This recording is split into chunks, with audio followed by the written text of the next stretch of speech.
যে স্ত্রী তাকে কিডনি দিয়ে জীবন দিল, সুস্থ হয়ে ওই স্ত্রীকে বাড়ি থেকে বের করে দিয়ে পরকীয়া প্রেমিকের সঙ্গে বসবাস করছে স্বামী তারেক। অমানবিক হৃদয় বিদারক এই ঘটনাটি ঘটেছে সাভারের কলমা এলাকায়। অকৃতজ্ঞ স্বামী তারেকের বিরুদ্ধে নারী নির্যাতনের মামলা করেছে টুনি। তারেক গ্রেফতার হলো, বর্তমানে জামিনে আছেন। বিয়ের 2 বছরের মাথায় দুঃসংবাদ পান টুনি। 35 বছর বয়সী নারী উম্মে সাহিদিনা টুনির গল্প শুনে যে কেউ কান্না করে দিবে। যিনি নিজের কিডনি দিয়ে স্বামীর জীবন বাঁচিয়েছিলেন, সে স্বামী সুস্থ হয়ে জড়িয়ে পড়লেন পরকীয়া ও অনলাইন জুয়ায়।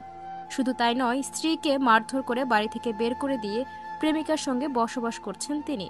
ভাগ্যের নির্মম পরিহাস। আমরা সবসময় একটা সম্পর্ক গড়ার আগে আমরা বলি আমি তোমার জন্য জীবন দিয়ে ফেলবো, কিন্তু বাস্তবে এটা অনেক কঠিন হয়ে যায়। কিন্তু টুনি সেটা করে দেখিয়েছে। স্বামীর জীবন বাঁচাতে নিজের কিডনি দিয়ে দিয়েছিলেন, কিন্তু এখন নিজে ঘর ছাড়া। ভালোবাসা কি অন্ধ? কখনো কখনো তা হয়তো অন্ধের চেয়েও বেশি আত্মবিসর্জনের।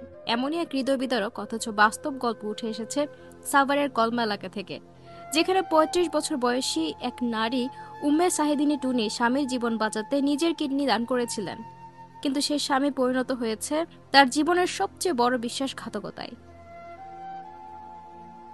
বিয়ের 2 বছরের মাথায় টুনি জানতে পারেন তার স্বামী মোহাম্মদ তারেকের 2টি কিডনি প্রায় অচল। ও সময় টুনি সদ্য এক সন্তানের মা হয়েছিলেন। নিজের এরই মধ্যে আসে স্বামীর জীবন মৃত্যুর দোলাচলের খবর, কিন্তু টুনি পিছু হাঁটেননি। ভালোবাসার দায় মেটাতে স্বামীর জন্য নিজের একটি কিডনি দান করেন তিনি। উন্নত চিকিৎসার জন্য স্বামীকে নিয়ে যান ভারতে। ব্যয়বহুল চিকিৎসা, অপারেশন, কিডনি প্রতিস্থাপন সবই টুনির হাতে করা। নিজের জীবনের একটি গুরুত্বপূর্ণ অঙ্গ হারিয়েও হাসি মুখে স্বামীকে ফিরিয়ে আনেন সুস্থ জীবনে। কিন্তু জীবন বদলে যায় তারেকের।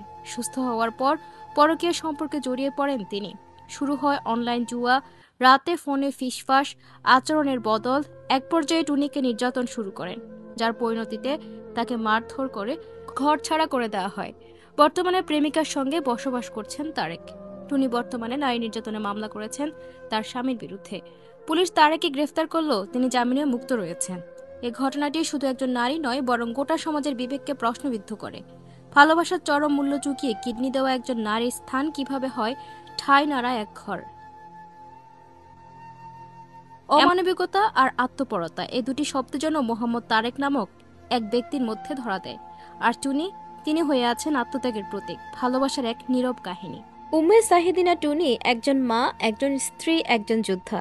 যেখানে একজন স্ত্রী নিজের জীবন বাজি রেখে স্বামীর জন্য কিডনি দান করেন, সেখানে সে স্বামী ফিরে দেন প্রতারণা, অবহেলা আর সহিংসতা।